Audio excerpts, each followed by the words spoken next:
មិត្តភ័ក្តិក្នុង Facebook បានទេ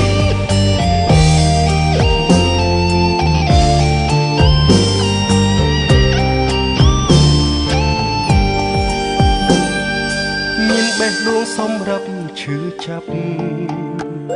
មានវេលាសម្រាប់កាត់ចិត្តបើសិនគ្រាន់លេងសើចដេចខំប្រឹងប្រឌិតឲ្យបងគិតថាអូនភ័ក្រក្តីកត់អារម្មណ៍ឲ្យអូនបានដឹងយប់ស្ងាត់ឈឹងនឹកគ្រាថ្មីថ្មីចាំខ្លួនឯងបានទេថាធ្លាប់និយាយអ្វីគ្រប់សំដីមានការពិតទេមិនได้ស្ងាត់លែយប់នេះខ្ញុំឈឺចាប់បេះដូងខ្ញុំកំពុងស្រែកជុំដោយសារគេតែអ្នកឲ្យយើងស្គាល់គ្នាតើអ្នកអាចជួយខ្ញុំបានទេទុំពណ៌គេដាក់រូបនាងធ្វើម៉េចបងស្រឡាញ់អូន Facebook ហើយអាននឹកខ្ញុំផងភ័ក្រឲ្យជួយខ្ញុំបានទេពេលខ្ញុំសួរហេតុផលតែគេមិនឆ្លើយពេលសុខសុខគេឈប់ស្នេហ៍ទាំងដែលសន្យាមិនឆ្លើយហេតុអ្វីបាញ់ចប់គ្រប់យ៉ាងនៅពេលនេះដូចជាការយល់សប្តិតែមិនក៏យល់សប្តិមួយយប់នេះឈឺចាប់ម្ល៉េះមិនក៏អូនចាំបាច់បិទទូរស័ព្ទចុះតើអូនកំពុងបើក Facebook មែនទេអូនមានបានអានអ្វីដែលបងសរសេរឬក៏អត់មិនក៏អូនមិនតបបងខ្លះផងបាច់ចិត្តបងឡើងមែនទេរវាងពួកយើងកន្លងមកតើបងឈួតមិនឯងឬក៏យ៉ាងម៉េចប៉ុន្តែបងចាំបានអូននិយាយថាស្រឡាញ់បងខ្លាំងនឹកបងខ្លាំង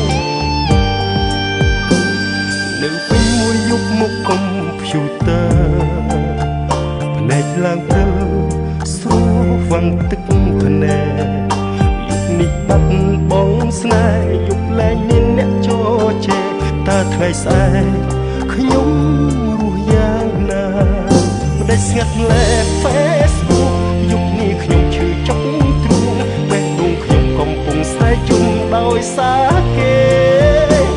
តែអ្នកឲ្យយើងស្គាល់គ្នាតើអ្នកអាចជួយខ្ញុំបានទេទុំពណ៌គេដាក់រូបនាងថ្មីហើយ Facebook អើយអាននឹកខ្ញុំផងមិត្តភ័ក្តិអើយជួយខ្ញុំបានទេពេលខ្ញុំសួរហេតុផលមិនគេមិនឆ្លើយ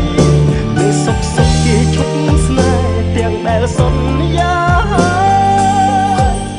មិនឆ្លើយហេតុអ្វីបាញ់ចប់ដឹកចិត្តលែFacebook យប់នេះខ្ញុំចុកទ្រូងពេលទូខ្ញុំកំពុងតែយំដោយសារទោះតែអ្នកឲ្យយើងស្គាល់តើអ្នកអាចជួយខ្ញុំបានទេទុំពណ៌គេដាក់រូបយើងថ្មីFacebook ឲ្យអាននឹកខ្ញុំផងមិត្តភ័ក្តិឲ្យជួយខ្ញុំបានទេពេលខ្ញុំសួរហេតុផលតែគេមិនឆ្លើយនេះសុខសុខគេឈប់ស្នេហ៍ទាំងដែលសន្យាអូនក៏ដឹងដែរថាថ្ងៃនេះជាថ្ងៃសំខាន់របស់យើងតែខ្ញុំមានការសំខាន់ត្រូវជួបគេសំខាន់ជាងមិត្តប្រុសម្នាក់នេះទៀតអីបងចង់ធ្វើជាមិត្តឬក៏បងចង់ធ្វើជាពុក